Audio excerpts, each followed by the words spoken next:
The wind carried more than dust that summer of 1932. It carried the sound of a nation breaking. Across the plains of Kansas, Oklahoma, and the Dakotas, once green fields turned to ash. Soil that had fed millions now rose in black clouds that swallowed barns and horizons alike. Chickens pecked at cracked earth. Cattle died standing, ribs sharp as fences. Families packed what they could onto splintered wagons. A mattress, a stove, a photograph of better days, and rolled north with the last of their hope tied under canvas. Men who once measured life in harvests now counted miles between meals. Their hands, calloused from plowing, had nothing left to grip but the handles of those wagons. Banks closed first, then the feed stores. Debt notices were nailed to front doors like headstones. The government called it an economic downturn. The farmers called it hunger. A boy in Nebraska remembered his father selling their last mule for $3. "We didn't have fields anymore," he said years later, "just wind." America, the land that once prided itself on feeding the world, could no longer feed its own. And somewhere in Detroit, a man who had built his fortune on steel and engines watched the reports pile up on his desk. He saw beyond numbers. He saw men. Henry Ford had never set foot in those dry furrows, but he understood the weight of a day's work. He believed industry was more than profit. It was purpose. And in a time when factories were shutting down like extinguished lanterns, he prepared to do something no one expected. He would reopen his gates not for profit, but for people. Detroit, winter of 1932. Smoke hung low over the Rouge River, as if the city itself were holding its breath. Inside the glass offices of the Ford Motor Company, a single lamp burned late into the night. Henry Ford, 69 years old, sat alone with a stack of letters, pleas from men whose hands once turned the soil, now idle and trembling. He read them one by one. "Sir, I can fix anything that breaks. I got 5 kids. I'll sweep the floors if it keeps us alive." Every word weighed heavier than steel. Ford had always been a man of contradictions, a millionaire who distrusted bankers, an industrialist who spoke like a preacher. To him, machines were only as strong as the men who built them. He told his executives, "You can't build a nation on hungry stomachs." While other tycoons shuttered their plants, Ford did the opposite. He reopened the River Rouge complex, the largest industrial facility in the world, and ordered his foremen to prepare for new hires, not engineers, not trained machinists, farmers.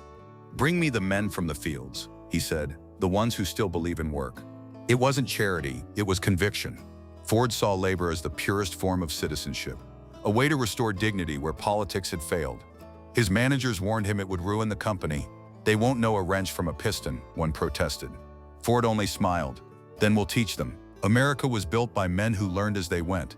Word spread like fire through the Midwest. Rumors of jobs, real jobs in Detroit, sent caravans rolling down muddy roads. By March, trains arrived daily, loaded with men wearing their last pair of boots, each carrying a paper tag with the word farmer written across it. At the gate of River Rouge, the line stretched for miles. Dust still clung to their coats.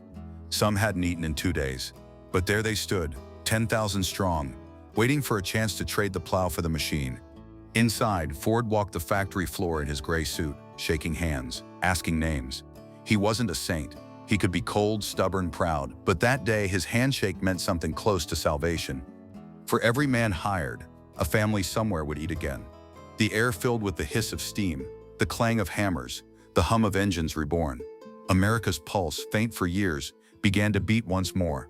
And as the shift whistle blew for the first time in months, a worker looked up at the factory clock and whispered, "It's been a long time since I've heard that sound." Outside, snow started to fall, covering the mud, softening the hard edges of a broken nation. Ford watched from the window, and for the first time in years smiled. Tomorrow the gates would open wider. 10,000 men, 10,000 chances. Morning, April 1933. The sun rose behind the smokestacks of the River Rouge plant, cutting through fog and chimney soot. Outside the gates, a sea of men waited in silence. Their breath formed clouds in the cold air. 10,000 farmers, standing shoulder to shoulder, coats torn, hats frayed, eyes steady. The line bent down Miller Road, then vanished into the gray distance. Some carried lunch pails, made from coffee cans. Others held letters from wives praying this would be the day. They didn't look like factory men, they looked like survivors. At 7 a.m., the gates creaked open. The foreman shouted names, and one by one the men stepped inside. Their boots echoed on the concrete, a sound that seemed to wake the giant sleeping city around them. Inside, the River Rouge plant roared to life, a place where iron ore entered at one end and finished cars rolled out the other. It was an industrial symphony of fire, oil, and purpose. Ford appeared on the catwalk above the main assembly line. He wasn't surrounded by bodyguards or photographers. Just him, hat in hand, eyes watching the new recruits with something close to pride. To many it looked like a king greeting his soldiers. But he saw it differently. "They're not here to serve me," he told a foreman. "We're all here to serve the same thing, America." One worker later remembered that day. "When I walked in, I felt like the lights came on inside me." Another wrote home saying, "Tell Ma I got hired. I ain't a burden no more." The first hours were chaos. Farmers fumbled with rivet guns and welding torches. Their muscles, built for plows and rains, struggled to match the rhythm of the assembly line. Yet something remarkable happened. They adapted. The same patience that once watched over crops now guided them through bolts, gears, and frames. They learned by doing, sweating, and listening to the machines like they were alive. By noon, the assembly line moved smoother. The men's bodies remembered labor. Only the tools had changed. A foreman joked, "Guess they traded the dust for steel." And for the first time in years, laughter echoed inside those walls. At the end of the shift, Ford walked the floor again. He shook hands, nodded, said little, but his presence carried weight. To these men, he wasn't a tycoon. He was a bridge between despair and survival. Outside, wives and children waited at the gate, clutching small lunches, waiting to see if their men had made it. When the shift bell rang, thousands poured out, faces streaked with grease and relief. A man named Walter Briggs held up his first pay envelope and said, "This ain't paper, it's bread." Around him, others cheered, some cried. In that moment, the line between farmer and factory worker blurred. America wasn't just rebuilding industry, it was rebuilding dignity. That night, as the lights dimmed over the Rouge, a new rhythm carried through the streets of Detroit. Footsteps, steady and proud, heading home with something more valuable than money. They carried proof that hope could still be made by hand. And yet, as the forges burned brighter, a new kind of worker was being born. One that would change the face of the nation forever. The clang of steel replaced the whisper of wheat. Inside the River Rouge plant, rows of former farmers now moved with mechanical precision. Men who once read the sky to predict rain, now read blueprints to fit gears. Each day began with the shriek of whistles and ended with the ache of honest exhaustion. They weren't trained engineers, but they were quick learners. The discipline of the land had already shaped them. Wake early, endure, finish the job. Ford noticed it immediately. "You can teach skill," he said, "but you can't teach backbone." So he created something revolutionary, training programs within the factory itself. Mechanics stood beside farmers, teaching them how to measure torque, align transmissions, read gauges. The classroom smelled of grease and sweat instead of chalk. On the walls hung posters that read, "Work well, live well." A man named Clyde Patterson, once a corn farmer from Iowa, became known for his perfect welds. "A furrow or a seam," he said. "It's all about keeping your line straight." Another, Thomas Rayner, who had never touched a motor before, rose to lead a team assembling engines for the Model B. Ford promoted him, calling him a farmer who learned to think in horsepower. Soon word spread that Ford wasn't just hiring, he was transforming men.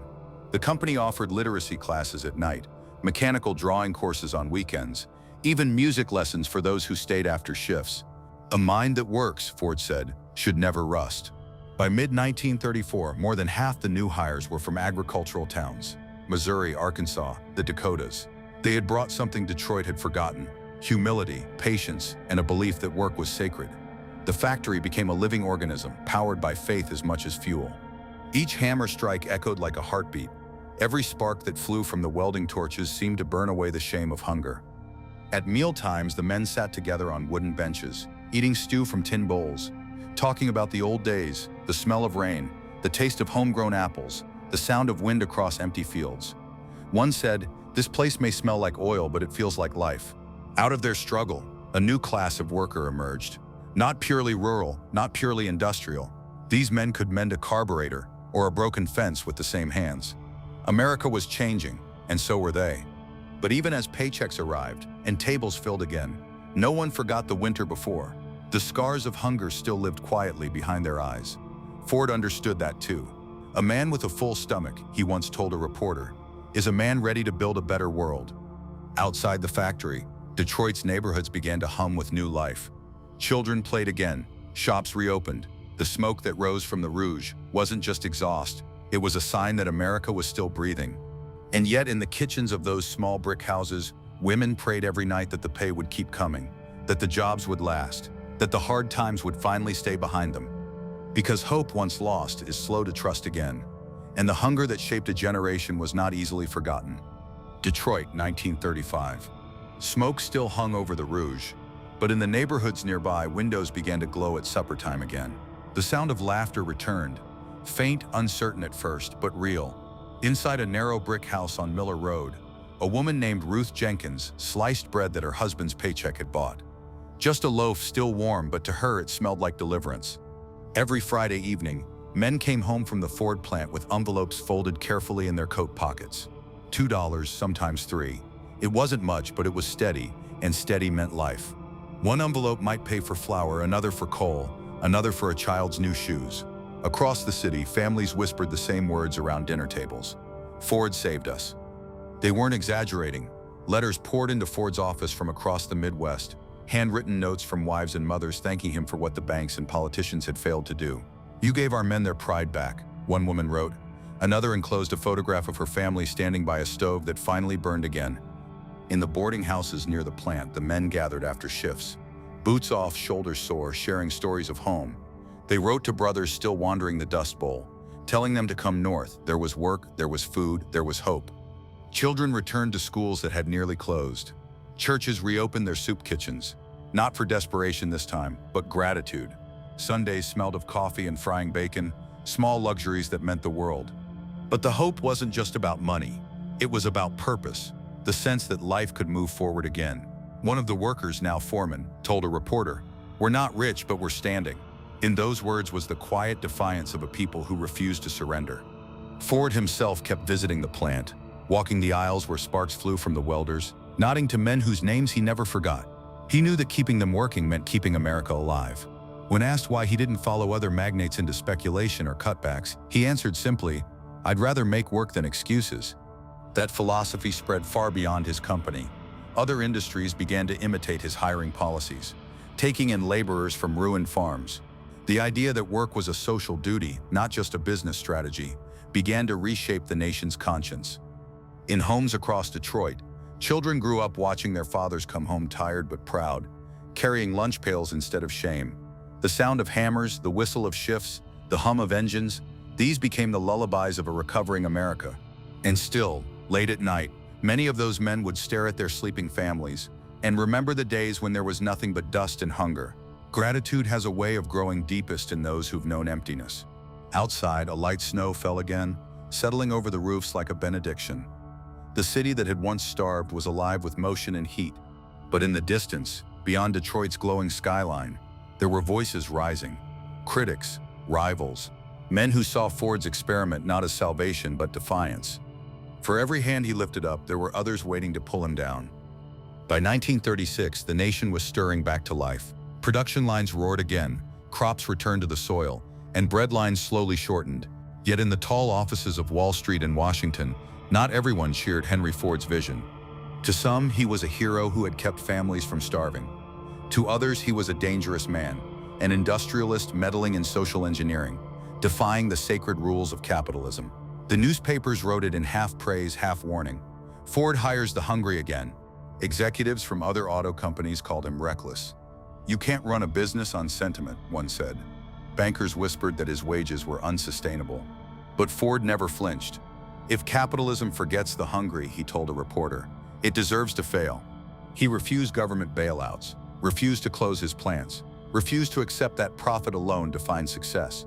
"The only thing worth more than gold," he said, "is a man who's willing to work for it."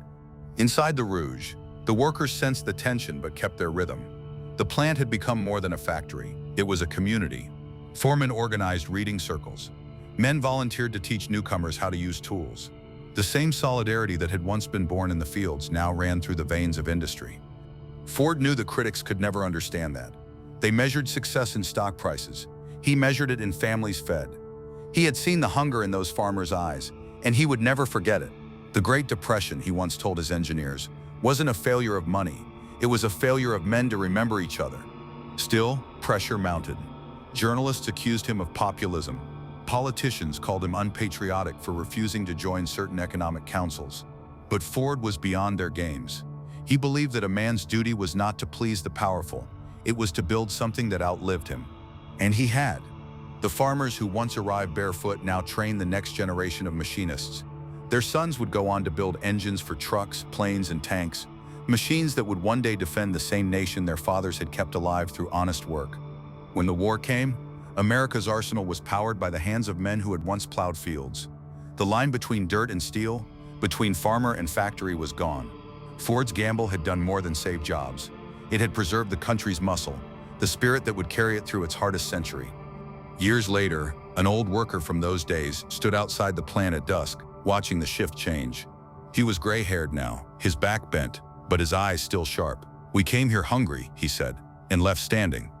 He turned away as the whistle blew, that same whistle that had once called 10,000 farmers to their new beginning, and disappeared into the crowd. The snow fell lightly again, settling on the rooftops of Detroit, on the smokestacks, on the quiet fields far beyond. The land had endured, and so had the men. They hadn't built it perfect, but they built it honest.